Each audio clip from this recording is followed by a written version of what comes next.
ने रिक्वेस्ट किया था कि एक मेंटरिंग सेशन आप सब बच्चों के लिए किया जाए, तो आपको मेरी आवाज बिल्कुल क्लियर आ रही है? Yes sir. Yes sir.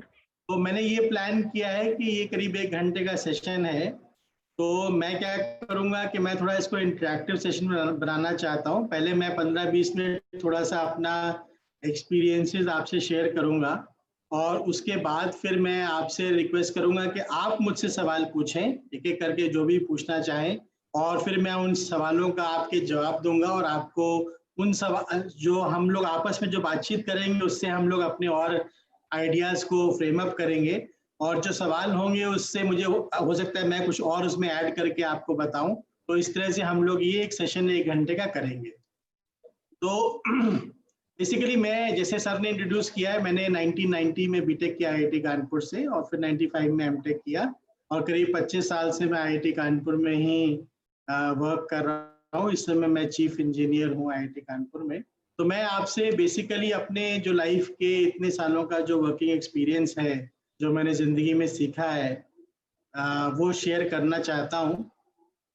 एक चीज़ जो आप सब लोग इस समय जैसे कॉलेज आपने ज्वाइन किया है, तो ये आपके लाइफ का एक बहुत बड़ा एक ऐसा पॉइंट होता है जहाँ पे आपकी लाइफ चेंज होती है, एक नया लाइफ का चैप्टर होता है, क्योंकि जो स्कूल होता है उसमें आपकी लाइफ बहुत सारी जो होती है वो स्कूल से गवर्नड होती है। स्कूल के टाइमिंग फिक्स्ड होते हैं, आपको इतने बजे स्कूल पहुंचना है, ड्रेस पहन के पहुंचना है। क्लास टीचर होती है जो आपका परफॉर्मेंस मॉनिटर करती रहती है। आपकी पेरेंट टीचर मीटिंग होती है, उसमें वो आपके पेरेंट्स को, घर वालों को ब्रीफ करती रहती है। रिपोर्ट कार्ड बनता है। तो हर तरह से आपकी जो लाइफ होती है वो किसी न किसी तरह से मॉनिटर्ड होती है और आपको हर समय गाइड किया जाता है। व्हेयरएज अब जब आप इस कॉलेज में आए हैं तो कॉलेज लाइफ डिफरेंट होती है। जैसे फॉर एग्जांपल एक टाइमिंग का कोई बहुत ज़्यादा बंधन नहीं होता है, डिफरेंट टाइम्स पे क्लासेस होती हैं और ऐसा नहीं होता है कि आपको इतने बजे स्कूल पहुंचना है या कॉलेज पहुंचना है, इतने बजे छुट्टी होगी। बहुत सारे इंस्टीट्यूट्स में ड्रेस भी नहीं होती है, जैसे आईआईटी में हमारे यहाँ कोई ड्रेस भी नहीं होती है, आप अपने मन से अपने कपड़े पहन के आ सकते हैं। टीचर आके पढ़ा के चला जाता है, वो इतना बॉदर नहीं करता है कि आप जो है कितना ज़्यादा उसको ग्रास्प कर रहे हैं, क्योंकि वो ये मान के चलते हैं कि अब आप एडल्ट हो गए हैं और आप मैच्योर हो गए हैं और आपकी एक नई जिंदगी की शुरुआत है जहाँ पे आपको अपने आप को खुद संभालना आना चाहिए, क्योंकि आगे जाके जो है आप अपनी लाइफ में खुद अपने पैरों पे खड़े हो सके। तो ये एक लाइफ का चेंज होता है जहाँ पे ये एक्सपेक्ट किया जाता है कि आप खुद अपनी जिम्मेदारी खुद निभाएंगे। पेरेंट्स का रोल भी कम होना शुरू हो जाता है। पेरेंट्स सोचते हैं बच्चा तो बीटेक में आ गया है, अब तो इंजीनियर बन जाएगा, अच्छा करेगा, और वो भी थोड़ा सा ढीले हो जाते हैं। क्लास में टीचर्स भी कहते हैं कि भी आप बड़े हो गए, अपना भला बुरा खुद समझते हैं, आपको खुद अपना करना है। तो इस चेंज को कभी कभी कुछ बच्चों के लिए चैलेंज भी हो जाता है कि जब इतनी फ्रीडम मिलती है अचानक से, तो कई बच्चे जो हैं पढ़ाई की तरफ ध्यान कम कर देते हैं, क्योंकि उनको लगता है कि कोई देख तो रहा नहीं है, कोई पूछ तो रहा नहीं है। उनका ध्यान जो एंटरटेनमेंट में ज़्यादा चला जाता है, पढ़ाई की तरफ कम ध्यान देना शुरू कर देते हैं। और उनको ये लगता है कि इंजीनियर तो हम बन ही जाएंगे और इंजीनियर बन जाएंगे, अच्छी जॉब लग जाएगी, क्या फ़र्क पड़ता है थोड़ा ज़्यादा पढ़े थोड़ा कम पढ़े। तो यहाँ पे एक चीज़ जो मैं आपको ये समझाना चाहता हूँ अपने एक्सपीरियंस से, और जो मैं इतनी सारी जगह पे देखता हूँ, इतने बच्चों को हमने पढ़ाया है, इंटरव्यूज लेते हैं, कि आज की डेट में इंजीनियर्स जो बनते हैं, इंडस्ट्री में जाते हैं, उनको बहुत हाई एंड सैलरी भी मिलती है। 4-4, 5-5, 6-6 लाख रुपए महीने की सैलरी वाले भी इंजीनियर्स होते हैं।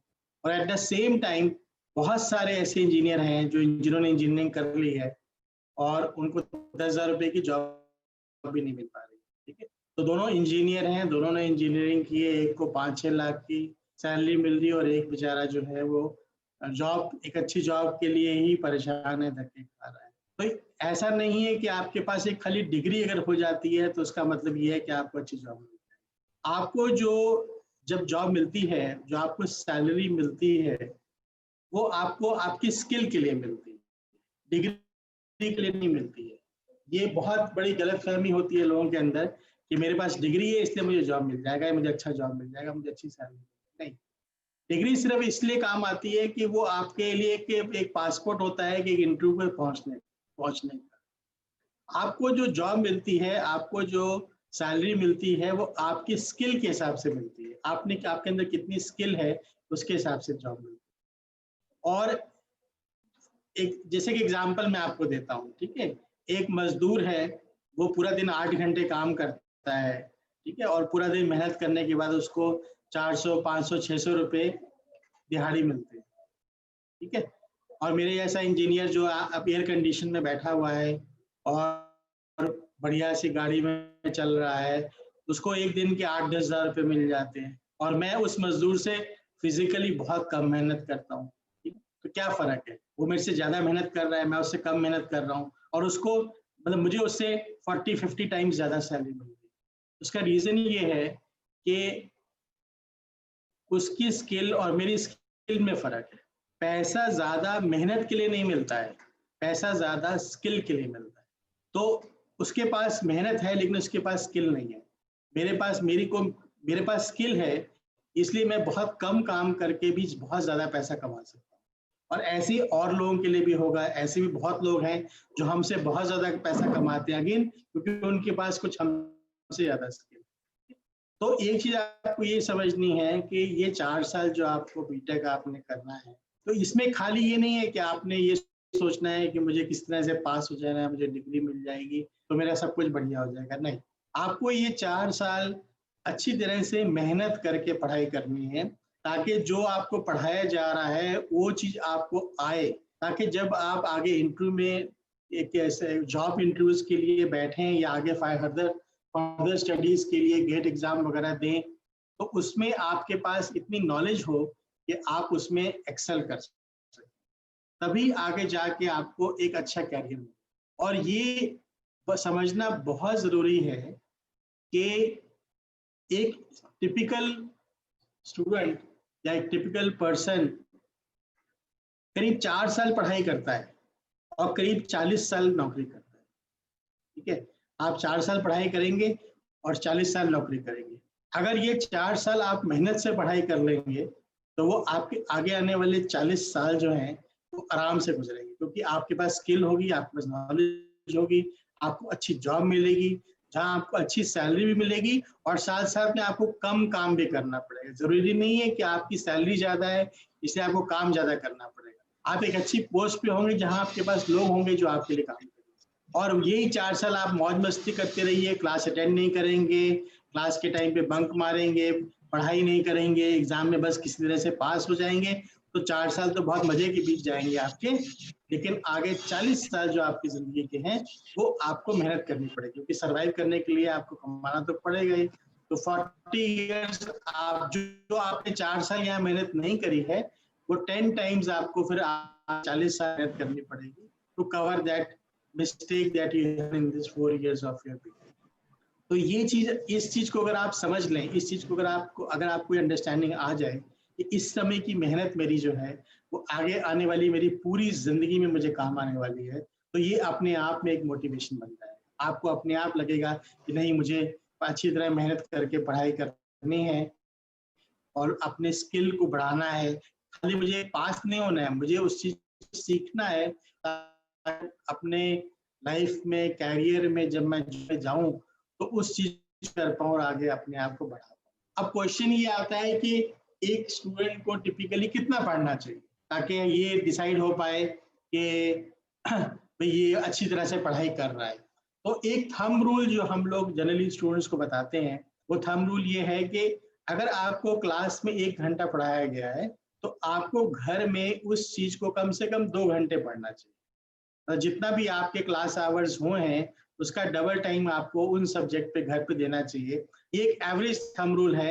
अगर आप 1 घंटे की क्लास को 2 घंटे घर में पढ़ लेंगे तो 90-95% पॉसिबिलिटी है कि आप उस सब्जेक्ट में बहुत अच्छा कर लेंगे। कुछ बच्चों को हो सकता है थोड़ा कम पढ़ना पड़े, कुछ बच्चों को हो सकता है थोड़ा ज्यादा पढ़ना पड़े, पर एवरेज एक थंब रूल ये है कि अगर मान लिया कि आज आप क्लास में गए, आज आपकी 3 क्लासेस हुई हैं और आपको 3 लेक्चर्स हुए हैं आपके, और आपको 3 घंटे पढ़ाया गया है, तो आज घर में जाके आपको 6 घंटे पढ़ना चाहिए उस चीज को। आप चाहे आज 3-4 घंटे पढ़ लीजिए और 1-2 घंटे जो बच जाते हैं उसको वीकेंड पे कवर कर सकते हैं, क्योंकि जनरली सैटरडे संडे आपका ऑफ होता है, तो आप वीकेंड्स पे भी कवर कर सकते हैं। तो ओवरऑल जो है ये आपका मतलब जो आपको जब मिलेगा तो आपका ये प्लानिंग होनी चाहिए कि जितना भी मेरे को क्लास में पढ़ाया गया है उसका डबल टाइम मैं खुद सेल्फ स्टडी में घर जाके पढ़ाई करूंगा या करूंगी, ताकि मैं उस चीज को अच्छी तरह से पढ़ सकूं। तो एक ही फर्स्ट फंडामेंटल रिकमेंडेशन मेरी ये है आपको कि आप इस जो आपको ये मौका मिला है कि आपको बीटेक में एडमिशन मिला है, तो इसको ये मत सोच के बैठ जाइए अब तो मैं इंजीनियर बन जाऊंगा या बन जाऊंगी और मुझे आगे कुछ भी करने की जरूरत नहीं है। इस मौके को आप पूरा यूटिलाइज करिए, आगे आने वाली आपकी जो प्रोफेशनल जिंदगी है उसमें आप बहुत अच्छी तरह से अच्छा एक्सेल कर सकें। ये फंडामेंटल पॉइंट था जो मैं आपको बताना चाहता था। और अब मैं ये चाहता हूं कि आप लोग मेरे से सवाल पूछें। एक तो मैं क्या करूंगा कि आपके उन सवालों का जवाब भी दूंगा और उससे रिलेटेड जो विजडम है वो भी आपसे शेयर करूंगा। तो वो कौन पहले पूछना चाहेगा? कोई भी सवाल जो आपके मन में है, जनरल या सब्जेक्ट से रिलेटेड या कैरियर से रिलेटेड, कुछ भी आप पूछ सकते। हाँ जी बोलिए। सर जैसे आपने कहा जो क्लास में पढ़ाया गया हॉस्टल में या घर पे जाके 2 घंटे पढ़ना है, चॉइस पढ़ना है उसका, लेकिन हाँ जी। अगर जैसे हम इलेक्ट्रॉनिक्स ब्रांच के हैं, हमसे जो सीनियर्स ने एडवाइस दी थी कि आप कोडिंग पर ज्यादा फोकस करना और कोडिंग को सीखना, सर वो कहाँ से हम कवर अप करेंगे फिर? तो उसमें देखो ऐसा है कि 2 पार्ट है। एक तो पार्ट ये है कि जो आपको क्लास में पढ़ाया जा रहा है वो काफी फंडामेंटल्स होते हैं, ठीक है। जैसे मान लिया कि आपको एक कोर्स आपका किया गया जिसमें आपको सी लैंग्वेज आपने पढ़ाई गई, ठीक है, उसमें आपको फंडामेंटल्स उन्होंने क्लियर कर दिए। लेकिन तो पहली बात यह है कि जो आपके क्लास में फंडामेंटल पढ़ाए जा रहे हैं उसको आप कम से कम ट्वाइस टाइम स्पेंड करिए ताकि वो फंडामेंटल्स आपके क्लियर हो जाए। सेकेंड पार्ट ये है कि आप एडिशनल कोडिंग करना चाहते हैं, जैसे आप इलेक्ट्रॉनिक्स के हैं या कंप्यूटर साइंस के हैं, तो जनरली जो जॉब्स मिलती हैं वो कोडिंग की जॉब्स मिलती हैं। तो आप क्या कर सकते हैं कि पैरेलली आप प्रोजेक्ट्स, कोडिंग के प्रोजेक्ट्स कर सकते हैं, आप इंटरनेट से प्रोजेक्ट ले सकते हैं, आप किसी मेंटर के साथ काम कर सकते हैं जो आपको कोई प्रोजेक्ट दे। तो ये जो है, ये जो टाइम आप स्पेंड करेंगे ये एडिशनल टाइम होगा इस 2 घंटे के अलावा। और अगर आपका इंटरेस्ट बन जाएगा तो आपके पास सफिशिएंट टाइम है उस कोडिंग में, अपने जो भी आप प्रोजेक्ट कर रहे हैं कोडिंग का, उसमें आप अपना टाइम डिवोट कर सकते हैं, ज्यादा टाइम डिवोट कर सकते हैं। उसका रीजन क्या है कि देखिए जनरली क्या है कि आपके 4-4 महीने के 2 सेमेस्टर्स होते हैं, तो आपके पास बहुत सारा वेकेशन टाइम भी होता है। जैसे ज्यादातर बच्चे क्या करते हैं कि जो आपका समर वेकेशन है, जब विंटर वेकेशन है, उसमें वो इंटर्नशिप्स या प्रोजेक्ट्स कर लेते हैं। तो आप एक काम ये कर सकते हैं कि जो आपका समर वेकेशन, विंटर वेकेशन है, उसको आप फुली डेडिकेट कर सकते हैं अपने इस तरह के कोडिंग प्रोजेक्ट्स के लिए। वो टाइम आपको फुल मिल जाएगा। इसके अलावा आप जब सेमेस्टर में पढ़ाई भी कर रहे हैं तब भी ये क्लासेस के पढ़ाई करने के अलावा आपके पास सफिशिएंट टाइम होता है कि आप 1-2 घंटे डेली अपने कोडिंग के लिए निकाल सकते हैं। आप वीकेंड्स में टाइम अपनी कोडिंग के लिए निकाल सकते हैं, तो आपको सफिशिएंट टाइम मिलेगा ये एडिशनल जो कोडिंग के प्रोजेक्ट्स करने के लिए। और आपके सीनियर की एडवाइस बिल्कुल सही है कि क्योंकि जॉब ज़्यादातर कोडिंग एरिया में है, तो अगर आप कोडिंग में अपनी स्किल को बढ़ा लेंगे तो आपको जॉब मिलने में हेल्प मिलेगी, लेकिन आपके पास सफिशिएंट टाइम रहेगा इस एडिशनल कोडिंग प्रोजेक्ट्स को करने के। मेरा आंसर आपको ठीक लगा? बिल्कुल सर, अच्छा लगा। और कोई पूछिए, आप खूब सारे क्वेश्चन पूछिए, हमारे पास पूरा 1 घंटा है, हम लोग आराम से बात करेंगे और इस तरह की चीजों से ही हमारे डाउट्स जो है वो क्लियर होंगे। प्लीज कोई और पूछिए। जी सर, अगर किसी दिन बहुत ज्यादा पढ़ाया गया, सपोज कि 7 घंटे, तो क्या उसी दिन 14 घंटे मतलब पढ़ पाएंगे, कवर कर पाएंगे उतना उसी नहीं, दिन? तो उसके लिए जैसे मैंने कहा ना कि सेम डे पढ़ने की जरूरत नहीं है। आप एक एवरेज थंब रूल बना लीजिए कि भाई आज 7 घंटे पढ़ाया गया, हो सकता है उस दिन तो आप वैसे ही इतने थक जाएंगे कि आज तो कितनी क्लास थी, घर जाके बिल्कुल थक जाओ। लेकिन आपके पास और दिन होंगे, किसी दिन आपकी क्लासेस कम होंगी, आपको वीकेंड्स मिलेंगे, आपको छुट्टियां मिलेंगी, उस टाइम को आप यूटिलाइज करिए। राइट, मतलब एक थंब रूल है कि आपको डबल टाइम देना है। तो आप जब पढ़ेंगे तो आपको खुद ही समझ में आ जाएगा। अच्छा, कभी कभी कोई टॉपिक इजी होता है वो आपको कम टाइम भी देना पड़ता है, कभी कभी कोई टॉपिक पे डिफिकल्ट होता है, उसमें आपको ज़्यादा टाइम देना होता है, तो ये आगे पीछे करके आपको इसको यूज़ करना है, लेकिन आप एक थंब रूल बना के चलिए कि भाई इतना मुझे वीक में पढ़ना है। एफिशिएंसी कैसे मेंटेन करें सर? आप प्लीज रिपीट, क्वेश्चन रिपीट करें। सर एफिशिएंसी कैसे मेंटेन करें? एफिशिएंसी कैसे मेंटेन करें? Yes sir. देखिए, एफिशिएंसी जो है, दो बातें हैं इसमें। एक बात ये है कि अगर आप जब जनरली क्या होता है स्टूडेंट्स का, ये एक जनरल रहता है कि जिस समय सेमेस्टर शुरू हुआ उस समय तो आप लोग सब लोग अपना माइक म्यूट कर दीजिए, जो क्वेश्चन पूछे बस वही अनम्यूट करें, ताकि सब लोग म्यूट करके रखें। तो जनरली क्या होता है कि जब जिसे सेमेस्टर शुरू होता है तो बच्चे घर में कम पढ़ते हैं, जो क्लास अटेंड किया, और एग्जाम जब आता है, सिर पे आता है, तब पढ़ाई शुरू कर देते हैं। तो एक तो इनएफिशिएंसी का सबसे बड़ा सोर्स ये होता है कि आपको जब जल्दीबाजी में पढ़ना होता है तो आप जो है आपका एफिशिएंसी डाउन हो जाती है, क्योंकि इतना ज़्यादा कोर्स आपको फटाफट ख़त्म करना है। तो एक ओवरऑल इम्प्रूव करने के लिए अपनी एफिशिएंसी तरीका ये है कि आप रेगुलरली पढ़ाई करें। तो हो सकता, ये जनरली खैर ट्रू है कि एग्जाम टाइम में आप ज़्यादा पढ़ते हैं, जनरली आप बाकी टाइम में थोड़ा कम पढ़ते हैं, लेकिन वो ऐसा नहीं होना चाहिए कि बाकी टाइम में आपने बिल्कुल पढ़ाई नहीं करी और सारी पढ़ाई सिर्फ एग्जाम के टाइम पे करी। अगर आप ये चेंज करेंगे अपना एटीट्यूड तो आपकी ओवरऑल एफिशिएंसी में इम्प्रूवमेंट आएगा। Okay sir. दूसरा क्या है कि एक चीज ये है कि मैंने अक्सर देखा है कि बच्चे जो हैं वो पूछने में घबराते हैं। अगर कोई उनको चीज समझ में नहीं आ रही है तो वो अपने टीचर से, अपने और कुलीग बच्चों से, या आजकल तो आप इंटरनेट पे हर चीज का आंसर ढूंढ लेते हैं, तो आप पूछने से मत घबराइए। अगर आपको नहीं समझ में आ रहा है कोई चीज, अगर आपको डिफिकल्ट लग रही है तो अप्रोच करिए। आप अपने टीचर को अप्रोच कर सकते हैं, आप अपने सीनियर्स को अप्रोच कर सकते हैं, आप अपने और क्लास में और बच्चों को अप्रोच कर सकते हैं जिनको हो सकता है वो बात समझ में आ गई हो। आप इंटरनेट पे चेक कर सकते हैं जाके। अगर आप अपना, जब आपको कोई चीज समझ में नहीं आती है, अगर आप उसको अप्रोच कर लेते हैं तो उससे फायदा ये होता है कि आपकी एफिशिएंसी इंप्रूव हो जाती है, क्योंकि आपको फिर कम टाइम में वो चीज समझ में आ जाती है। तो डोंट जस्ट शाई अवे कि यार मुझे नहीं समझ में आया, लोग सोचेंगे कि इनको इतना से बात समझ में। इसमें शाई करने की जरूरत नहीं है, आप सीखने के लिए आए हैं यहाँ पे, और सीखने के लिए आपको किसी से भी पूछना पड़े उसमें शाई मत फील करिए। आप पूछेंगे तो आपकी एफिशिएंसी इंप्रूव। पूछने के बाद माइक क्वेश्चन पूछने के बाद माइक म्यूट कर दिया। सर जैसे कि हमारा जो एम है, जो गेट क्रैक करने का एम है, सो बीटेक 1 to 4 ईयर मतलब किस चीज को टारगेट लेकर चले हैं, या कैसे उसकी प्रिपरेशन में हेल्प मिल सके हमें? देखो, उसमें अगर आपको गेट आगे क्लियर करना है, अगर आपका एम है, तो गेट जो है प्योरली आपको जो सब्जेक्ट्स पढ़ाए जाते हैं उसी से आता है। तो आपको मेन बात ये करनी है कि आपको अपने जो सब्जेक्ट्स आप पढ़ रहे हैं, खासकर 3rd और 4th ईयर के जितने भी सब्जेक्ट्स हैं, उसमें आपको बहुत अच्छा करना होगा। अगर आप उसको अच्छी तरह से, सब्जेक्ट को अच्छी तरह से प्रिपेयर कर लेंगे तो आपको गेट क्लियर करने में हेल्प मिलेगी। इसके अलावा आप अपने फाइनल ईयर में, जब आप फाइनल ईयर के बाद गेट देना चाहते हैं, तो 3rd ईयर से आप जो है गेट की जो किताबें हैं उनको आप ले के साथ में रख सकते हैं। जो सब्जेक्ट आपको पढ़ाया जा रहा है, जो आपको क्लास में पढ़ाया जा रहा है, उसके साथ साथ में जो गेट का सिलेबस है, जो गेट के क्वेश्चंस हैं, सैंपल क्वेश्चंस हैं, उनको अगर आप साथ साथ में करते रहेंगे तो उससे फायदा ये रहेगा कि आपको गेट जो है क्लियर करने में हेल्प मिलेगा।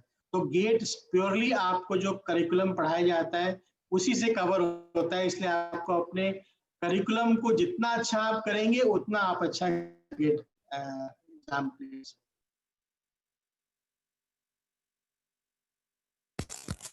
सर जैसे हमें कॉलेज में, मतलब स्कूल में कोई भी टॉपिक पढ़ाया जाता है, हमें लगता है उस समय हाँ हमें समझ में आ गया, लेकिन फिर हम जब उसे दोबारा रिवाइज करते हैं तो हमें उसमें डाउट्स लगते हैं, तो फिर हम उस डाउट्स को कैसे मतलब क्लियर करें, कैसे उस पर? तो उसमें बेसिकली क्या है कि अगर आपको क्लास में बेसिकली समझ में आ गया, अगर आपको लगा समझ में आ गया, इसका मतलब 50 to 70% आपको समझ में आ गया।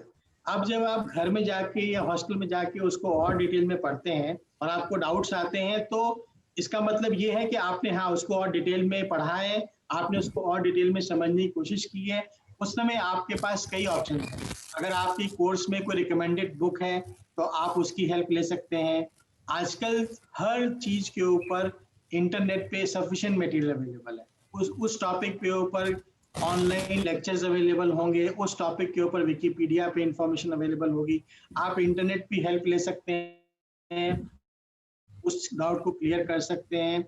और इन दोनों चीजों से अगर आपका काम नहीं बनता है तो आप अपने टीचर को अप्रोच कर सकते हैं, अपने सीनियर्स को अप्रोच कर सकते हैं, अपने और जो आपके क्लासमेट्स हैं उनको अप्रोच कर सकते हैं कि भाई हमने मुझे ये चीज समझ में नहीं आई, अगर तुम्हें समझ में आ गई है तो मुझे बता इस चीज को करने के लिए, तो उससे आपको हेल्प मिलेगी। किसी ने क्वेश्चन पूछा है चैट में, sir is there a age limit in GATE exam? तो मैं श्योर नहीं हूँ। द्विवेदी जी, आपको आइडिया है कोई गेट का एज लिमिट है क्या?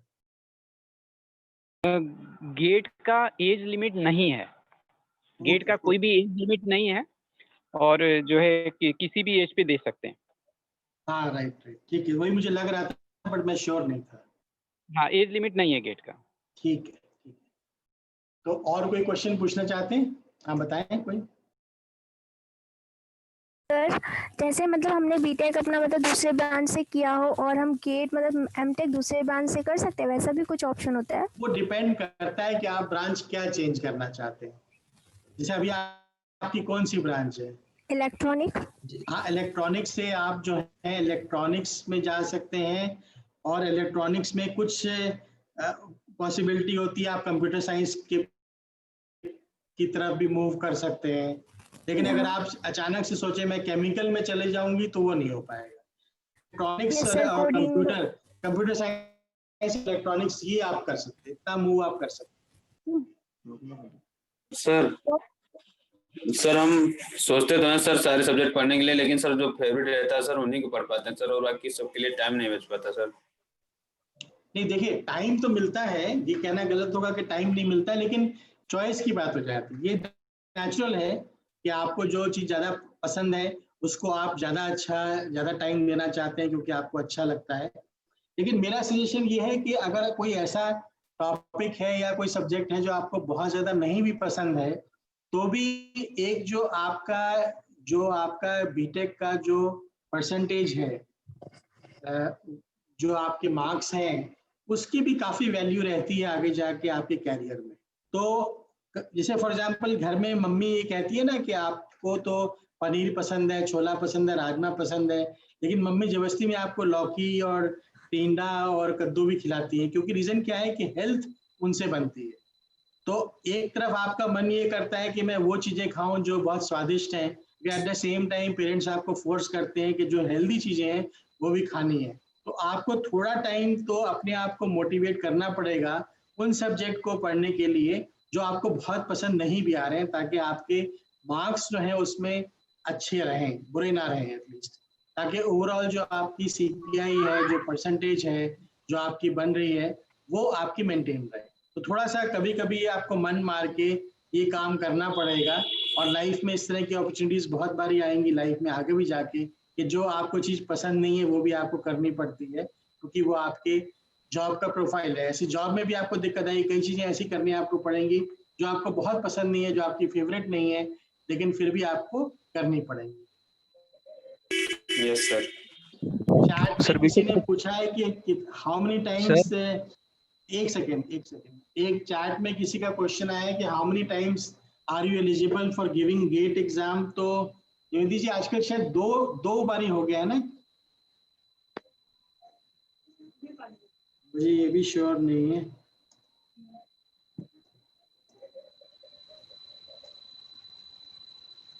चेक करके बताता हूँ। लिख दूं मैं? हाँ लेकिन बोलो भेजा लिख दीजिए। तो इसमें एक्चुअली गेट की साइड पे लिखा है कि there is no restriction on number of gate attempts, one can enroll and appear for the exam as many times as they want. ये गेट की वेबसाइट पे लिखा हुआ है।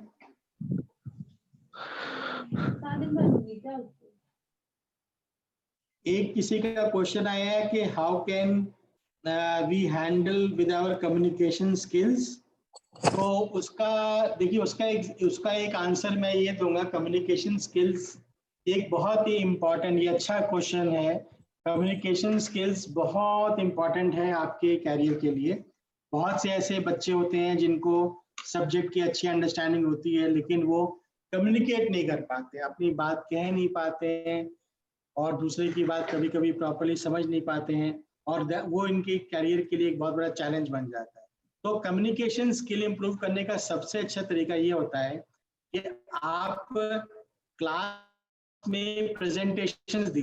तो एक चीज जो आप ये कर सकते हैं, ऐसे बहुत सारे कोर्सेज होते हैं जिसमें प्रोजेक्ट्स होते हैं और आपके जो क्लास फैकल्टी हैं वो आपको ये कहते हैं कि आपको अपने प्रोजेक्ट का प्रेजेंटेशन देना है। तो अगर आप स्टेज पे खड़े होकर अपनी क्लास में 30, 40, 50 बच्चों के सामने अगर प्रेजेंटेशन देते हैं, तो प्रेजेंटेशन देने से आपका एक जो डर है दूसरे के सामने बोलने का, अपने आप को एक्सप्रेस करने का जो डर है वो खत्म हो जाता है। तो प्रेजेंटेशंस देने से आपको बहुत ज़्यादा कॉन्फिडेंस आएगा कि हाँ मैं लोगों के सामने बोल सकता हूँ या बोल सकती हूँ, और उससे धीरे धीरे आपकी कम्युनिकेशन स्किल इम्प्रूव होगी। तो इस चीज़ को आप ट्राई करिए, ऐसे अपॉर्चुनिटीज ढूंढिए जहाँ पे आप स्टेज पे खड़े होके, पहले शुरुआत आप छोटे ग्रुप में करिए और फिर कभी कोशिश करिए कि अपने पूरे कॉलेज को एड्रेस करिए। आप नोटिस करिएगा कि जो बच्चे स्कूल में असेंबली में बोलते हैं, पार्टिसिपेट करते हैं, उनकी कम्युनिकेशन स्किल्स जनरली बहुत अच्छी होती है, क्योंकि उनके अंदर जो स्टेज फोबिया है, जो लोगों के सामने खड़े होके बोलने का जो फियर है वो खत्म होता है। तो कम्युनिकेशन स्किल इंप्रूव करने का ये सबसे अच्छा तरीका है, और कम्युनिकेशन स्किल्स के ऊपर आपको डेफिनेटली वर्क करना चाहिए, बिकॉज जॉब में, इंटरव्यूज में, डिस्कशंस जो होते हैं उसमें इसका बहुत बड़ा रोल होता है। किसी ने क्वेश्चन पूछा, मैं थोड़े से क्वेश्चन पढ़ लेता हूँ फिर आपके पास वापस आता हूँ। बीटेक्स IIT कानपुर से इंटर्नशिप करने के लिए क्या करना है? तो अभी बहुत जल्दी है, 3rd ईयर में जब आप आएंगे तब इसके बारे में बात करेंगे। Sir, what is your opinion on startup and entrepreneurship? Definitely startup and entrepreneurship is a very good idea. अगर आप आगे जाके इंस्टेड ऑफ किसी कंपनी में जॉब करने की बजाय अगर आप ये चाहते हैं कि आप अपना कुछ स्टार्टअप खोलें, आप एंटरप्रेन्योर बनना चाहते हैं, तो ये अच्छा आइडिया है, इसको आप कर सकते हैं। और इसके लिए अभी कुछ स्पेशल सोचने की जरूरत नहीं है। अभी आप अपने पढ़ाई की तरफ, अपनी एजुकेशन की तरफ ध्यान दीजिए। जब आप 3rd ईयर या 4th ईयर में आएंगे तो आप सोच सकते हैं कि आप किस एरिया में आप काम कर सकते हैं। तो आप या तो अपना स्टार्टअप शुरू कर सकते हैं या किसी स्टार्टअप कंपनी को ज्वाइन कर सकते हैं। थोड़ा उससे आप 1-2 साल काम करके आप स्किल्स डेवलप कर सकते हैं कि आप अपना स्टार्टअप खोलने के लायक हो जाएं। क्योंकि जब आप बीटेक करके निकलते हैं तो इमीडिएटली आप बहुत रॉ होते हैं। तो अक्सर जो बच्चे बीटेक के बाद इमीडिएटली अपना कुछ कंपनी खोलने की कोशिश करते हैं वो कामयाब 100% नहीं हो पाते हैं, बिकॉज उनके पास एक्सपीरियंस की कमी होती है। तो एक अच्छा ऑप्शन रहता है कि आप 1-2 साल कहीं पे स्टार्टअप में जॉब कर लीजिए, स्टार्टअप कल्चर को समझ लीजिए, स्टार्टअप कैसे किया जाता है इसका कॉन्सेप्ट को समझ लीजिए, और उसके बाद फिर अपना स्टार्टअप 1-2 साल बाद खोलें तो वो बेटर रहता है। फिर एक क्वेश्चन ये है, मुझे अभी ब्रांच चेंज करनी है तो हो सकती है? ये द्विवेदी सर बेटर बता सकते हैं कि आपके कॉलेज में ब्रांच चेंज का क्या रूल है। तो जैसे IITs में तो रूल ये होता है कि आपकी अगर CPI अच्छी आती है तो आप ब्रांच चेंज का ऑप्शन दे सकते हैं, और डिपेंडिंग ऑन CPI आपका ब्रांच चेंज हो सकता है। द्विवेदी जी को मैं रिक्वेस्ट करूंगा कि आपको बाद में इसके बारे में बताएं, ब्रांच चेंज के बारे में, कि आपके कॉलेज के क्या रूल हैं। एक है sir what are the area of opportunities for chemical branch? तो केमिकल ब्रांच अक्सर ये हमारे बच्चों को ये मिसकॉन्सेप्शन रहता है कि कंप्यूटर साइंस में ही जॉब मिलता है और किसी फील्ड में जॉब नहीं मिलता है। तो मैं आपको ये बता दूं कि ये एब्सोल्युटली मिसकॉन्सेप्शन है। इनफैक्ट आज की डेट में इंडिया में कंप्यूटर साइंस में बीटेक करने वाले लोग इतने ज्यादा हो गए हैं कि उनको अक्सर जॉब मिल ही नहीं रहा है, क्योंकि नंबर्स ऑफ CS ग्रेजुएट्स बहुत ज्यादा होते जा रहे हैं। तो केमिकल इंजीनियरिंग के लोगों का बहुत अच्छे अपॉर्चुनिटीज हैं इंडिया में। बहुत सारे केमिकल फैक्ट्रीज हैं, खासकर महाराष्ट्र में और छत्तीसगढ़ एरिया में बहुत सारे फैक्ट्रीज हैं केमिकल, जहाँ पे केमिकल इंजीनियर्स को जॉब मिलता है। और बहुत से लोग केमिकल ब्रांच से कंप्यूटेशनल साइड में जाके जो मेडिसिन कंपनीज हैं उसमें भी जॉब मिलता है। तो बहुत सारे एरियाज हैं, बहुत सारी फैक्ट्रीज हैं, जॉब्स हैं जहाँ पे केमिकल ग्रेजुएट्स को जॉब मिलता है। केमिकल ग्रेजुएट्स बहुत सारे MBA करके मैनेजमेंट जॉब में भी जाते हैं, क्योंकि जितनी भी ये आपके FMCG कंपनीज हैं जो मैनेजर्स हायर करती हैं, ये प्रेफर करती हैं कि जो बच्चा है उसका बैकग्राउंड केमिकल, मैकेनिकल या मेटलर्जी का हो, बिकॉज जो प्रोडक्ट वो बनाते हैं उससे उनको फायदा मिलता है कि उनको प्रोडक्ट के इंटरनल डिटेल्स की बेटर अंडरस्टैंडिंग होती है, तो मैनेजमेंट में भी उनको हेल्प मिलता है। तो MBA करके भी आप FMCG कंपनीज में बहुत अच्छी जॉब पा सकते हैं। तो chemical is a very good branch, don't think कि इसमें मुझे जॉब नहीं मिलेगा, बेतहाशा जॉब है। अगर आप अच्छे हैं तो आपके लिए बहुत सारी जॉब्स अवेलेबल हैं। अगर आप खुद अच्छे नहीं हैं तो चाहे आप कंप्यूटर साइंस से भी टेक कर लिए, आपके लिए कोई भी अच्छा जॉब अवेलेबल है। और सवाल हैं, बहुत सारे सवाल हैं, तो मैं क्या करता हूं कि मैं सिलेक्टेड सवालों का जवाब देता हूं। एक अच्छा सवाल आया है, ये इंपॉर्टेंट क्वेश्चन है, how can I improve my English language. एक ये बहुत बहुत बड़ी प्रॉब्लम हमारे यूपी में है कि हमारे बच्चे बीटेक कर लेते हैं लेकिन उनकी इंग्लिश ठीक नहीं होती, इतनी खराब होती है कि वो एक ईमेल भी अपना प्रॉपर तरीके से लैंग्वेज में नहीं लिख पाते हैं। और थोड़ा सी ये अनफॉर्चुनेट है कि हमारे कॉलेजेस में अभी इस चीज के ऊपर बहुत ज़्यादा ध्यान नहीं दिया जा रहा है, क्योंकि आप ये मान लीजिए कि किसी भी अच्छी जॉब अगर आप लेना चाहेंगे तो वहाँ पे आपके लिए इंग्लिश कम्युनिकेशन बहुत अच्छा होना चाहिए, क्योंकि जितना भी आपका ऑफिशियल कम्युनिकेशन है वो इंग्लिश में ही होता है। तो एक अगर आपको लगता है कि आपकी इंग्लिश अच्छी नहीं है तो इसमें कोई खराब बात नहीं है, कोई हैंडीकैप नहीं है जिसको खत्म नहीं किया जा सकता। अगर आप यूपी बोर्ड से पढ़े हैं या अगर आपका फैमिली बैकग्राउंड ऐसा है जहाँ पे इंग्लिश बहुत ज़्यादा नहीं यूज़ की जाती है, आप हिंदी मीडियम से पढ़े, तो ये बहुत बड़ी पॉसिबिलिटी है कि आपकी स्पोकन इंग्लिश और रिटन इंग्लिश बहुत अच्छी ना हो, लेकिन आपके पास पूरे 4 साल का समय है, आप इंग्लिश अपनी इम्प्रूव कर सकते हैं। आप English speaking and English writing classes join कर सकते हैं। ये क्लासेस ऑनलाइन भी अवेलेबल रहती हैं और फिजिकली भी अवेलेबल रहती हैं। आप चाहें तो ऑनलाइन क्लास ज्वाइन कर सकते हैं, आप चाहें तो कहीं जाके इंग्लिश सीख सकते हैं।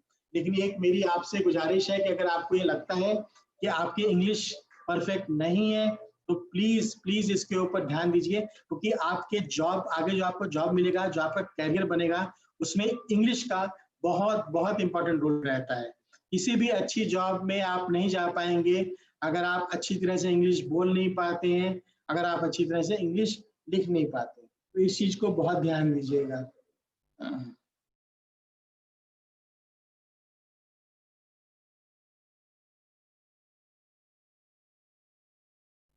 ये क्वेश्चन कई लोगों ने पूछा है कि बायोटेक का कितना स्कोप है।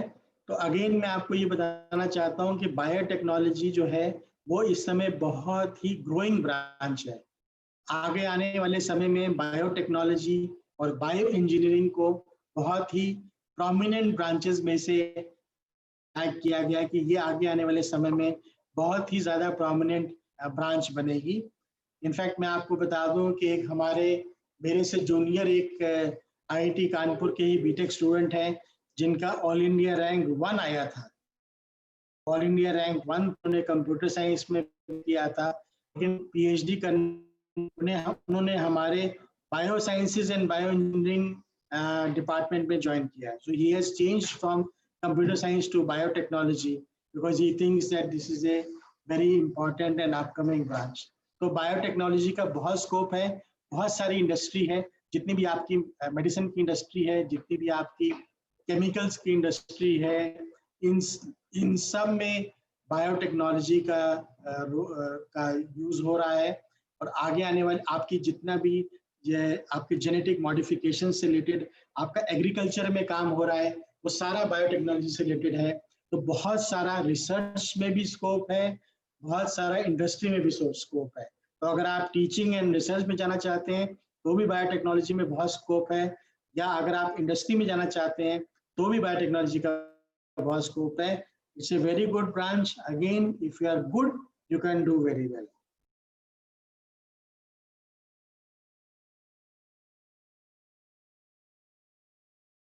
एक किसी ने क्वेश्चन पूछा है कि इलेक्ट्रॉनिक्स का क्या कैरियर, इंडिया में सिर्फ असेंबली होती है, मैन्युफैक्चरिंग चाइना में। तो ये बात थोड़ी कुछ हद तक, लेकिन इलेक्ट्रॉनिक्स के जो इंजीनियर होते हैं तो उसमें क्या, इलेक्ट्रॉनिक्स इंजीनियर के लिए अगर बहुत सारे स्कोप्स हैं। अगर आप थोड़ा सा डाइग्रेस करते हैं तो एक आपके लिए स्कोप ये है कि आप अगर अपने आप को कोडिंग की तरफ मोटिवेट करते हैं तो आप कोडिंग की जॉब्स में जा सकते हैं, because electronics and computer science दोनों बच्चों को कोडिंग की जॉब्स में प्रेफर किया जाता है। एक ऑप्शन, कैरियर ऑप्शन ये हो सकता है। अगर आप अपने ही ब्रांच में रहना चाहते हैं तो बहुत सारे जॉब्स हैं, जैसे टेलीकम्युनिकेशन की जितने भी कंपनीज हैं वो इलेक्ट्रॉनिक इंजीनियर्स को प्रेफर करती हैं। बहुत सारा जो आपका आजकल आपने नोटिस किया होगा कि सोलर एनर्जी का बहुत सारा स्कोप हो गया है।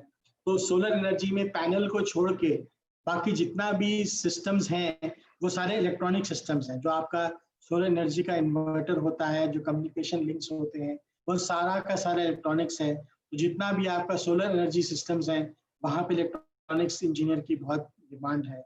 इसके अलावा आपका इंडस्ट्रियल कंट्रोल सिस्टम्स जितना भी इंडस्ट्री में यूज होता है उस सब में इलेक्ट्रॉनिक्स का यूज है।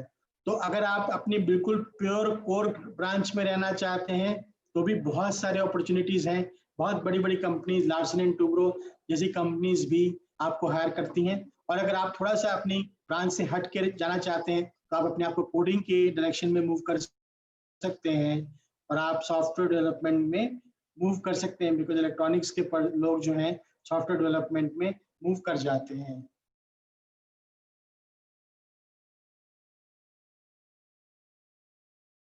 किसी ने पूछा है कि बायोटेक्नोलॉजी ब्रांच की कंपनी सजेस्ट करिए, तो मैं इसका रिप्लाई ये दूंगा कि अभी बहुत जल्दी है। अभी डायरेक्टली जॉब के बारे में मत सोचिए, अभी पहले आप पढ़ाई करिए। ये सब आप थर्ड ईयर में सोचिएगा।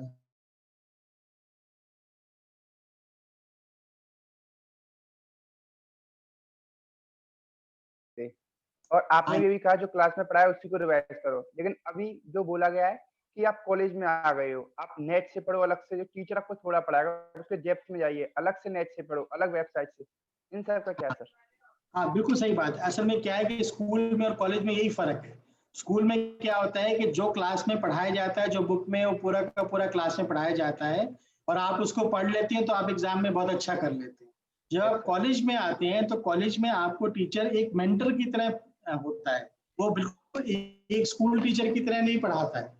आपको एक टॉपिक के ऊपर, जैसे मैं एक छोटा सा एग्जाम्पल लेता हूँ कि मैं अगर आपको फॉर एग्जाम्पल कोडिंग पढ़ा रहा हूँ, मैं आपको सी लैंग्वेज पढ़ा रहा हूँ, तो मैं आपको क्लास में क्या पढ़ाऊंगा? मैं आपको पढ़ाऊंगा कि सी लैंग्वेज का सिंटैक्स क्या होता है, जितने भी जो बेसिक सिंटैक्स हैं, जो फॉर लूप है, ये लूप थोड़ा बहुत मैंने पढ़ा दिया और मैंने आपको एक दो एग्जाम्पल्स क्लास में करा दिए।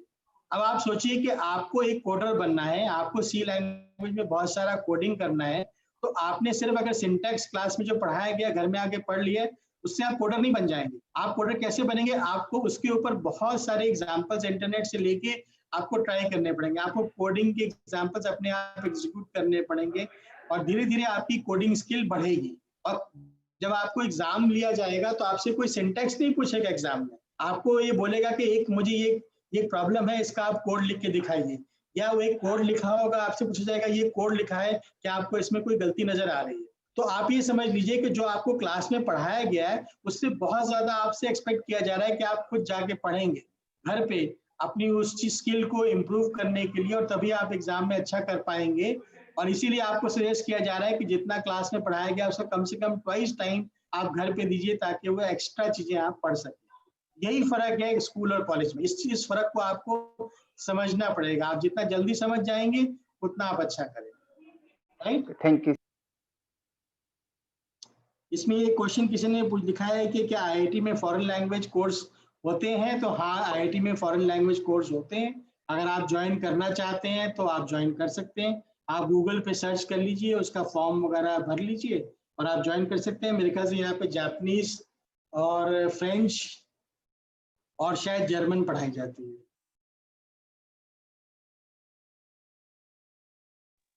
इलेक्ट्रॉनिक्स के ऊपर कई लोगों ने सवाल किए हैं, तो मैंने आई थिंक इसके बारे में ऑलरेडी एक्सप्लेन कर दिया है कि जो इलेक्ट्रॉनिक्स के बच्चे हैं वो ये एक अक्सर मैंने देखा है कि बच्चों के दिमाग में रहता है कि जिसका तो कंप्यूटर साइंस में हो गया उसका तो बढ़िया कैरियर बन गया और बाकी सब लोगों को दिक्कत है, तो ऐसा नहीं है।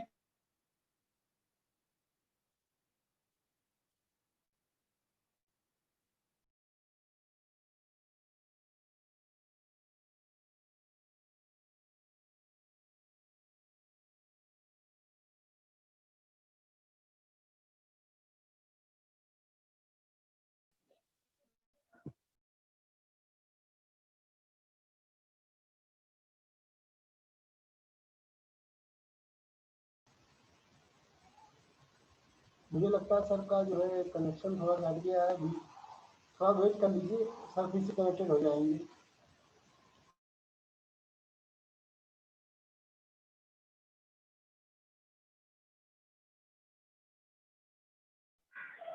क्या हुआ, कनेक्शन हट गया है क्या सर का? जी सर लग रहा है सर, क्योंकि सर है उस पे बने हुए लेकिन उसमें अच्छा। कंटिन्यूटी नहीं है सर। अच्छा, देख रहे हैं।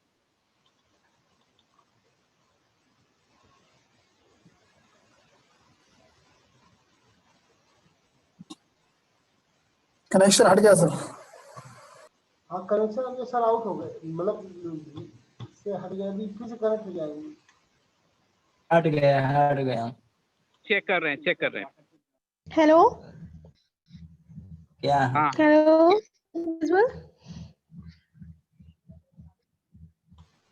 बताइए आप लोग शांत रहिए, स्वाति बताइए क्या दिक्कत है। जी अभी सर। सर का कनेक्शन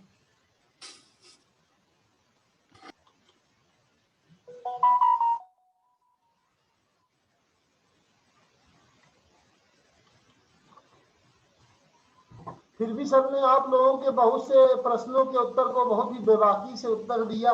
सर आपसे एक डाउट है उससे सर। आप लोग संतुष्ट हुए होंगे। सर आपसे कुछ पूछना है।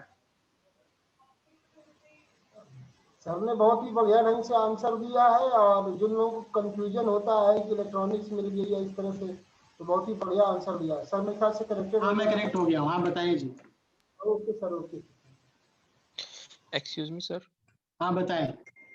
सर जैसे आपने बताया कि जो बहुत टॉप कंपनीज होती हैं तो वो बेसिकली स्किल सेट पे फोकस करती हैं, वो Right. एकेडमिक्स पे फोकस नहीं करती। नहीं ऐसा नहीं, मैंने कहा कि दोनों चीजें इंपॉर्टेंट हैं।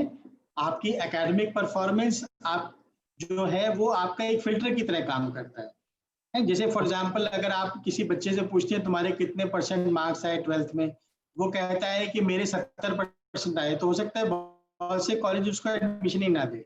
वो अगर वो कहेगा कि नहीं मेरे 90% आए तो उसको एडमिशन मिलता है। तो जो आपका जो एकेडमिक परफॉर्मेंस है वो फर्स्ट फिल्टर की तरह काम करता है कि they expect minimum academic performance, और उसके बाद जो आपको आगे का जो भी आपको रेज मिलता है, सैलरी मिलता है, परफॉर्मेंस बेस्ड आपको जो एस्केलेशन मिलता है वो आपके स्किल सेट पे डिपेंड करता है।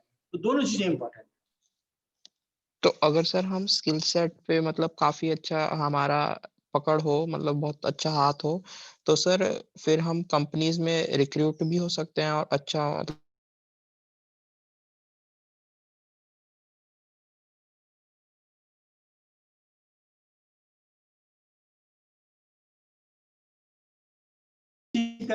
मैं एग्जांपल दे सकता हूं कि जहां पे एक बच्चे का स्किल सेट अच्छा हो सकता है लेकिन एकेडमिक परफॉर्मेंस खराब है। फॉर एग्जांपल अगर आप कंप्यूटर साइंस के हैं और आपको सिर्फ कोडिंग में इंटरेस्ट है, आप क्लास नहीं जाते हैं, आपको एग्जाम अच्छा नहीं करते हैं, रूम में बैठे खाली कोडिंग करते रहते हैं, तो आपका कोडिंग में स्किल तो अच्छा हो जाएगा लेकिन एकेडमिक परफॉर्मेंस अच्छा नहीं होगा। तो उस केस में क्या है कि आपको स्ट्रगल करना पड़ेगा अपने आप को एस्टैब्लिश करने का किसी कंपनी में, क्योंकि उसको पता नहीं है क्या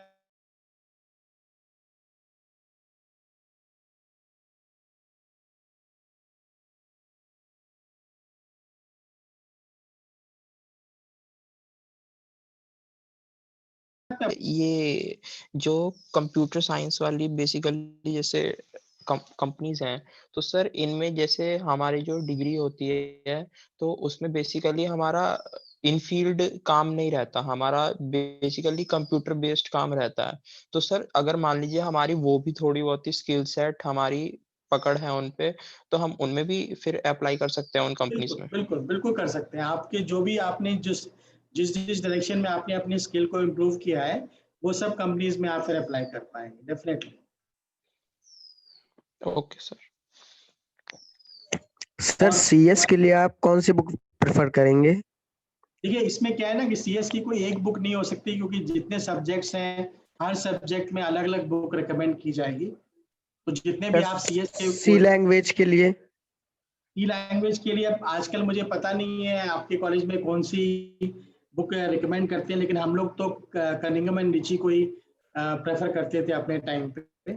अब मुझे लेटेस्ट मुझे भी नहीं मालूम है कि आपको कौन सी रिकमेंड की जा रही है।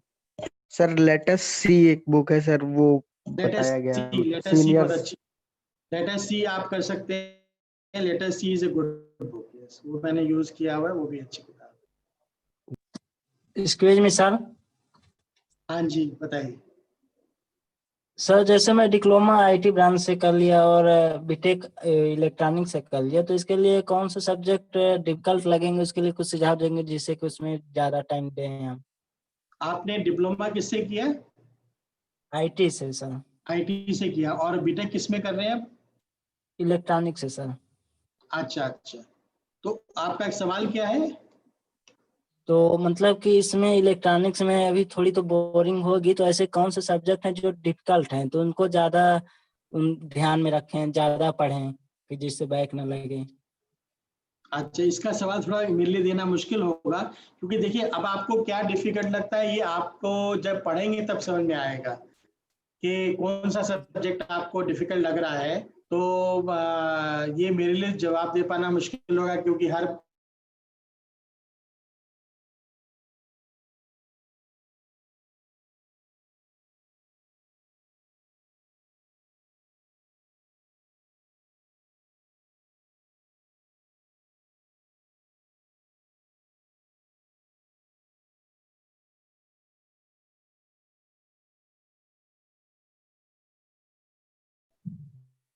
सर प्रोग्रामिंग में हमें क्या क्या बताया? एक सेकंड बेटा मुझे लगता है कि आप लोग कुछ टेक्निकल से संबंधित पूछ रहे हैं। सर से कुछ ऐसे प्रश्न पूछे जाते जो आपके लिए मार्गदर्शक हो फ्यूचर के लिए। सिलेबस तो बेटा अभी चेंज है, अभी आपने कदम रखा है, अभी आपको सिलेबस भी पूरा नहीं पता है। तो सर को छोटी छोटी बातों में जो टेक्निकल चीजें हैं वो ज्यादा न पूछे कॉलेज की, क्योंकि वो हम लोगों से आप पूछ के उसका निराकरण कर सकते हैं। तो सर से जो है विशेष स्पेसिफिकेशन अगर आपको कुछ है दिमाग में, या आईआईटी स्तर पर आपको कुछ करना है आगे चल के, जो आपकी महत्वाकांक्षा है, उस से संबंधित और सर के फील्ड से संबंधित जो आपके ब्रांच से मिलता है वो आप पूछ सकते हैं। और थोड़ा जल्दी करिए कि सर भी हम लोगों के लिए इतना वैल्यूएबल टाइम दे रहे हैं, हम नहीं चाहते हैं कि सर को भी परेशानी हो। ठीक है बेटा, इस बात को ध्यान रखेंगे। सर हाँ बताएं। Sir, is there any difference between CS and IT branch, both in course-wise and in placement-wise? I think बहुत ज़्यादा सिमिलर ब्रांचेस हैं CS और IT। मुझे लगता है कि कुछ कोर्सेज हैं जो थर्ड और फाइनल ईयर में माइनर डिफरेंसेस होते हैं, बट मेरे ख्याल से ज़्यादातर कोर्सेज भी कॉमन होते हैं, और जॉब पर्सपेक्टिव से जनरली इन दोनों ब्रांचेस को इक्वली देखा जाता है। बेदी जी आप बता सकते हैं बेटर के कोर्सेज में बहुत ज़्यादा डिफरेंस नहीं होगा मेरे हिसाब से। बस एक या दो पेपर डिफरेंट हैं, बाकी सब सेम है, ऑलमोस्ट सेम। हाँ almost same. So the two branches which are very almost sister branches आप कह सकते हैं। Okay sir. शिवानी आप कुछ पूछ रहे थे? सर प्रोग्रामिंग में हमें क्या क्या बताया जाएगा? प्रोग्रामिंग के जब प्रोग्रामिंग पढ़ाई जाएगी तो सिलेबस में तो जो पढ़ाया जाता है वो बेसिकली सिंटैक्स पढ़ाया जाता है और कोडिंग रूल्स पढ़ाए जाते हैं, ठीक है। और जो फंडामेंटल्स हैं वो आपको क्लास में पढ़ाया जाता है, लेकिन उसके बाद जितना भी आपको बाकी स्किल्स हैं, कोडिंग स्किल्स आपको खुद अपनी प्रैक्टिस से आपको आएंगी। जैसे जैसे आपको आप प्रॉब्लम्स इंटरनेट से लेंगे या क्लास में आपको कुछ कोडिंग असाइनमेंट्स दिए जाएंगे, जब उन असाइनमेंट्स को आप करेंगे तब आपकी कोडिंग स्किल डेवलप होगी। बेसिक सिंटैक्स और प्रोग्रामिंग रूल्स आपको क्लास में पढ़ाए जाएंगे और प्रैक्टिकल में कराए जाएंगे। सर हाँ बताएं। सर कंपनी गैप को किस तरीके से देखती है? जैसे मेरा बैचलर और क्लास 12 के बीच में 2 ईयर का गैप हो गया और कोविड की वजह से ये और एक्सटेंड हो गया लगभग 2.5 तो ईयर। तो इसको अगर आपकी पढ़ाई अच्छी हो जाती है, अगर आपको अच्छे मार्क्स मिलते हैं, बीटेक में स्किल अच्छा है, तो ये मैटर नहीं करता। Thank you sir. सर जैसे मैनेजमेंट में उसका भी कुछ रोल होता है कि एक्सपीरियंस का? जनरली एमबीए अगर आप करना चाहते हैं तो आजकल एमबीए स्कूल्स ये प्रेफर करते हैं कि आपको कम से कम 2 to 4 इयर्स का इंडस्ट्रियल एक्सपीरियंस हो। डायरेक्ट ग्रेजुएट्स को एमबीए डिग्री एडमिशन देना पसंद नहीं करते, तो आप बेस्ट ऑप्शन रहता है कि आप बीटेक करिए, 2 से 4 साल का इंडस्ट्रियल एक्सपीरियंस लीजिए और फिर एमबीए करिए। Okay sir. सर मेरा एक क्वेश्चन है सर। हाँ बताएं। सर जैसे कि अगर हमें बीटेक के साथ सर सिविल सर्विस की तैयारी करनी है सर, तो वो कब से सही रहेगा कि फर्स्ट ईयर से स्टार्ट करें या फिर लास्ट ईयर में जाके शुरू करें तैयारी उसकी? नहीं, सिविल सर्विस का अगर आपको करना है तो देखो 2 चीजें हैं। एक ऑप्शन तो ये रहता है कि आप पूरा बीटेक अच्छी तरह से कर लीजिए और उसके बाद 1 साल का गैप लेके उस समय पढ़ाई करिए सिविल सर्विस के लिए। ये इसलिए अच्छा रहता है कि अगर आप मान लिया अपना बीटेक भी अच्छी तरह नहीं करते हैं, आप 3rd ईयर में सिविल सर्विस का या 4th ईयर में शुरू कर देते हैं पढ़ना और आपका सिविल सर्विस में भी थ्रू नहीं हो पाता।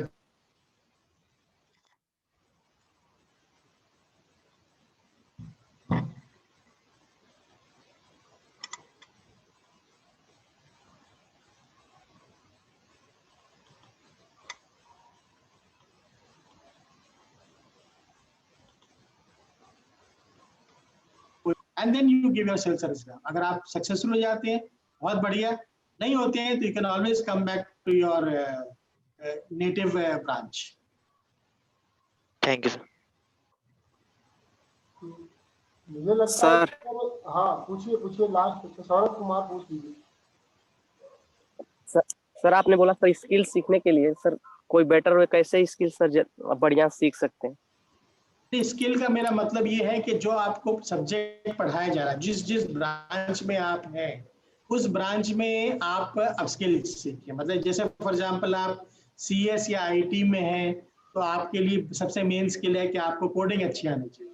अगर आप मान लिया केमिकल ब्रांच में है तो आपके लिए बहुत सारे स्किल हो सकते हैं, जैसे आपका जो केमिकल एनालिसिस है या बहुत सारे केम सॉफ्टवेयर जैसे बहुत सारे सॉफ्टवेयर आते हैं जिसमें केमिकल सिमुलेशन आप कर सकते हैं और केमिकल कैलकुलेशंस कर सकते हैं, उसका आपको स्किल होना चाहिए। फॉर एग्जांपल एक बच्चा अगर केमिकल में है और वो केम सॉफ्ट का एक्सपर्टीज हासिल कर लेता है तो उसको स्टार्टिंग में ही 10 से 15 लाख रुपए का पैकेज मिल जाएगा बीटेक के बाद तुरंत। तो ये डिपेंड करता है आपकी ब्रांच में, किस ब्रांच में है उस ब्रांच से रिलेटेड आप स्किल्स डेवलप करें। देखिए सीधी सी बात आईटी सर, आईटी में अगर है तो आपके लिए कोडिंग सबसे इंपॉर्टेंट स्किल है। देखिए जो कंपनी आपको हायर करती है वो ये बिल्कुल कॉमन सेंस की बात है कि मैं आपको पैसा उतना दूंगा जितना आप मुझे वैल्यू देते हैं।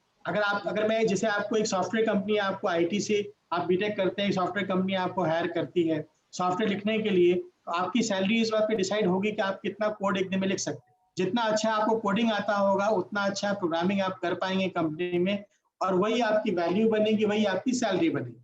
तो स्किल का मतलब ये है कि how much value are you giving to the company which is hiring you. The more value you give to the company, the better salary, better package you get, right? Excuse me sir. हाँ बताएं।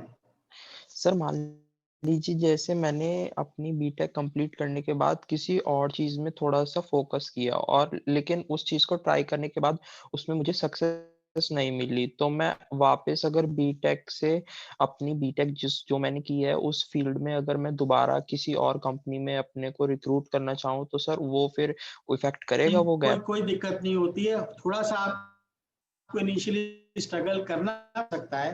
मान लिया आपने 2 साल का gap लिया, आपने कुछ ट्राई किया, जैसे फॉर एग्जाम्पल आपको फोटोग्राफी पसंद है, आपने कहा कि बीटेक करने के बाद मैं फोटोग्राफर बनना चाहता हूँ, आपने 2-3 साल ट्राई किया लेकिन आपको उतनी कामयाबी नहीं मिली और आप वापस अपनी बीटेक वाली ब्रांच में आना चाहते हैं, कोई दिक्कत नहीं, आप वापस आ सकते हैं। लेकिन ये एक दिक्कत आपको जरूर आएगी, जब आप उस ब्रांच में जॉब लेना चाहेंगे इनिशियली, तो आपको बेस्ट जॉब नहीं मिलेगा, क्योंकि आपका गैप हो गया है। जो कंपनी आपको हायर करेगी वो उस गैप को पॉजिटिवली नहीं लेगी, उनके पर्सपेक्टिव से पॉजिटिव नहीं है, क्योंकि आपने वो ब्रांच छोड़े हुए आपको 2-3 साल हो गए।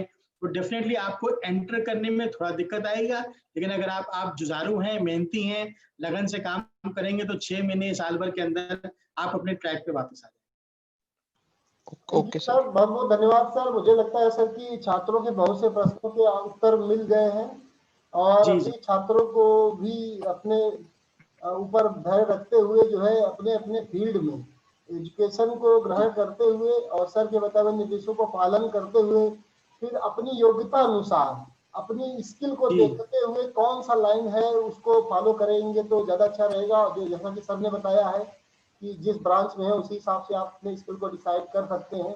तो सर के निर्देशों का अच्छा से पालन करेंगे सभी छात्र, और हम सर का जो है अपने छात्रों की तरफ से और संस्थान परिवार की तरफ से भी बहुत बहुत धन्यवाद करते हैं कि सर ने हमारे लिए काफ़ी समय दिया और ये 1 घंटे का जो अवसर दिया छात्रों के लिए, हमारे लिए बहुत ही महत्वपूर्ण है। तो बहुत बहुत धन्यवाद सर आपका। Thank you sir. Thank you sir. Thank you sir.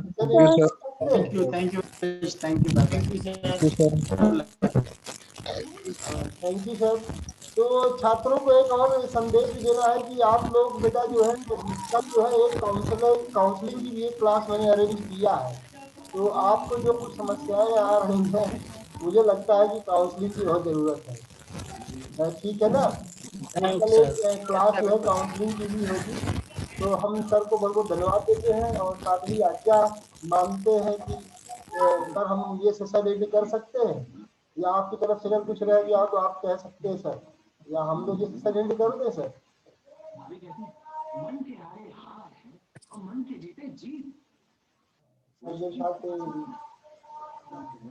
Corrected नहीं है, चलिए कोई बात नहीं। तो आप लोगों का बहुत बहुत धन्यवाद, छात्रों का भी बहुत बहुत धन्यवाद, बहुत ही शालीनता के साथ थैंक यू सर। शालीनता के साथ जुड़े रहे और प्रश्नों का उत्तर भी मांगा। Thank you sir. Thank you sir. आप लोग थोड़ा सा धैर्य रखिए, क्योंकि एक्चुअली यहाँ क्या है ना कि अभी हमारा जिस ब्रांच में है, हम लोग जूनियर में पढ़ाते हैं कि आपके अंदर पेशेंस आ जाए, और जिस ब्रांच में है हमको अपनी जो बात हम कह रहे हैं उस बात पे अगर हमारी समझ बन पाई है तो हम उसके लिए एक्टिव हों, ठीक है ना? पहले अपने अंदर हम थोड़ा सा देखते हैं, और ये बहुत जरूरी अपने अंदर आने के लिए इच्छा, विचार और आशा यानी जिज्ञासा तो बहुत ही महत्वपूर्ण है।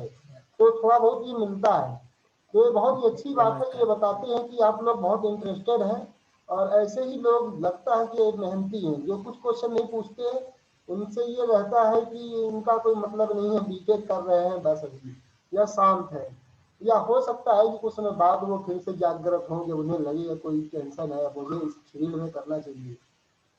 तो इस तरह की जो जिज्ञासाएं हैं अच्छी है, और हम लोग इसको फॉलो करते रहेंगे। आप लोग भी जो है अपने अपने ब्रांच में सब्जेक्ट को पढ़ते रहिए। मैंने जैसे बताया आपको कि सेकेंड ईयर में आप इंग्लिश स्पीकिंग और इस तरह के जर्मन फॉरेन लैंग्वेज जो है आप सीख सकते हैं, और थर्ड ईयर से गेट की तैयारी करिए, साथ में अपने बीटेक लेवल को अच्छा रखिए, और साथ में कई वेबिनार सेमिनार्स इन सब में थर्ड ईयर से आप आयोजन में पार्टिसिपेट करना शुरू कर दीजिए। छोटे मोटे प्रोजेक्ट होते हैं, ऐसे बहुत से इंडियन सरकार, भारत सरकार द्वारा चलाए गए कई ऐसे आयोजन है जिसमें आप छोटे छोटे प्रोडक्ट ले सकते हैं, प्रोजेक्ट भी मिलते हैं। आयुष से चाहे ले ले, चाहे आपके डिस्ट्रिक्ट में सारे चले हैं, बहुत ढेर सारे हैं, मैं आपको बताऊंगा, बल्कि आपके सभी एचओडी से भी आपको पता लग जाएंगे। जब आप जुड़ेंगे छात्रों से, सीनियर छात्रों से भी, तो उनसे भी बात करने पर ये मिलेगा। इसी तरह जब समर ट्रेनिंग में जाएंगे तो आपकी और बात में समझ बन पाएगी, अपनी अपनी फील्ड में अपनी अपनी बात में समझ अच्छी तरह होगी। जब आप समर ट्रेनिंग्स में बाहर के इलाकों में जाएंगे, गैदरिंग में रहेंगे इस तरह से, तो जब अभी तो ठीक है, जैसे ही आप कम्युनिकेशन में आएंगे और अच्छा नॉलेज मिल जाएगा। तो शर्त ये है कि जो लोग क्वेश्चन पूछ रहे हैं बहुत अच्छी बात है, अपनी बात को कहना चाहिए, बहुत शांत नहीं रहना चाहिए। तो सभी लोगों का धन्यवाद। तो कल सुबह का मैं आपको बता दूं कि कल सर आपसे कुछ पूछना है सर। जी बताइए।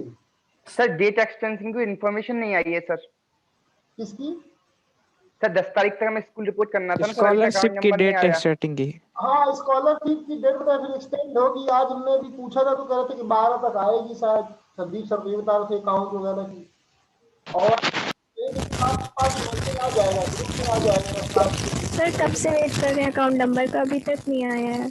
हाँ असल में 12 तक हमें लग रहा है कि शायद आएगा। अभी सर से हमारी बात फी रिसिप्ट कब मिलेगी? फी रिसिप्ट तो मिल जाएगी, वो नहीं मिलेगा फीस है, रिसिप्ट। घर में ये तो मिल जाएगी। सर अकाउंट नंबर ही नहीं मिला अब तक। अकाउंट इसका नंबर 3 दिन बाद सर उसकी मिलेगी। तो थोड़ा सा टेक्निकल प्रॉब्लम भी हो जाती है, तो वो सब हो जाएंगे धीरे धीरे।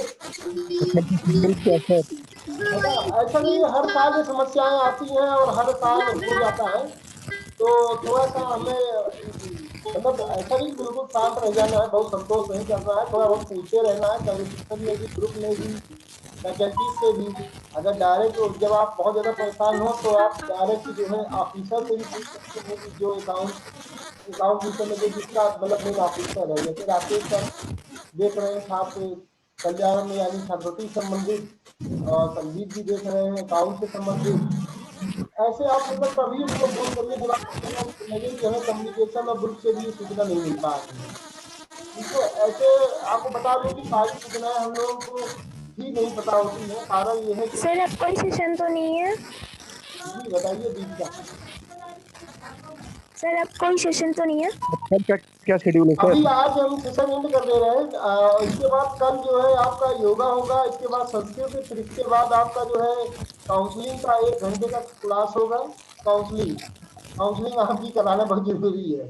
इसके बाद फिर डीन सर को हम आमंत्रित करेंगे कि डीन सर एकेडमिक से संबंधित चीजें बताएंगे, टाइम टेबल के विषय बताएंगे, क्लासेस के बारे में, और उनके आज्ञा से फिर हम टाइम टेबल आपके ग्रुप में फिर हम अपलोड कर देंगे। तो आप लोग अपने अपने ब्रांच का टाइम टेबल देख सकते हैं।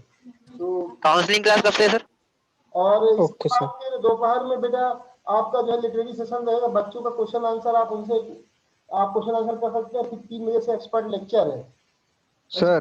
के बाद जो 4 बजे है उसमें हम एक एक्स्ट्रा क्लास लेंगे, थोड़ा सा आपका health physical health and activity से संबंधित है, बहुत इंपॉर्टेंट है वो सर वो वाला क्या बोलते हैं उसको यार? और जो 10 तारीख को होगा सेशन 11 सर, से 12 सेट में, तो इसमें 1 घंटे का होगा शेयरिंग सेशन।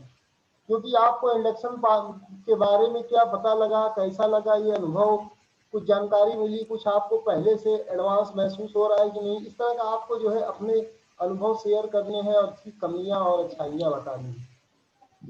ठीक है सर वो काउंसलिंग कब से है सर? जी बताइए सर कल का टाइम क्या है सर काउंसलिंग का? जी सर हाँ सर वो काउंसलिंग सेशन जो बता रहे हैं टाइमिंग क्या है उसकी सर, कितने बजे से है? 11 बजे से रखेंगे बेटा। सर कॉलेज में पीडी कब मांगी अच्छा जाएगी? ठीक सर, थैंक यू। कॉलेज में पेन ड्राइव बोला गया था मांगी जाएगी, कब तक मांगी जाएगी? वो जरूरत पड़ती है बेटा, वो तो आप ग्रुप में मैसेज कर दीजिएगा सर को, वो एक साथ वो आ जाएगा। अच्छा अभी नहीं मांगी गई है? Hello sir. और 10 को चूंकि हमारा इंडक्शन का लास्ट दिन है ना, तो उस दिन हम लोग जो है शेयरिंग सेशन में क्वेश्चन आंसर कर सकेंगे एक दूसरे से। सर अकाउंट नंबर पढ़ाई चालू हो जाएगी? अकाउंट नंबर बेटा अभी तो नहीं आ पाया, लेकिन जैसे ही आएगा आपके ग्रुप में तुरंत अपलोड हो जाएगा। सर 10 तारीख को इसमें जमा करना था। हाँ वो घबराइए नहीं, हो सकता है एक्सटेंड होगी डेट, वो चिंता इधर भी है, घबराइए नहीं। जो लोग ऑफिसर उनको भी चिंता लगी जी, तो उसके बाद दे सकते हैं 10 के बाद? नहीं कुछ न कुछ तो होगा ही।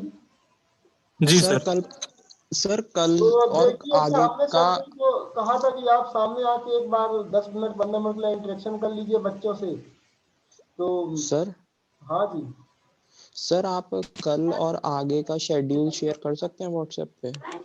हाँ टाइमिंग वही बेटा शेड्यूल शेयर कर दे रहे हैं हम, टाइमिंग वही रहेगी। फिर भी बता दे रहा हूँ आपको कि कल सुबह योगा है, इसके बाद फिर संस्कृत भाषा, देन काउंसलिंग सेशन होगा, फिर डीन सर का जो है, इसके बाद फिर अगर मान लीजिए मैथमेटिक्स का भी आपको एक्सपर्ट लेक्चर एक होना है। इसके बाद लिटरेरी सेशन में बच्चों से आप संपर्क कर रखेंगे। 3 बजे से एक्सपर्ट लेक्चर है।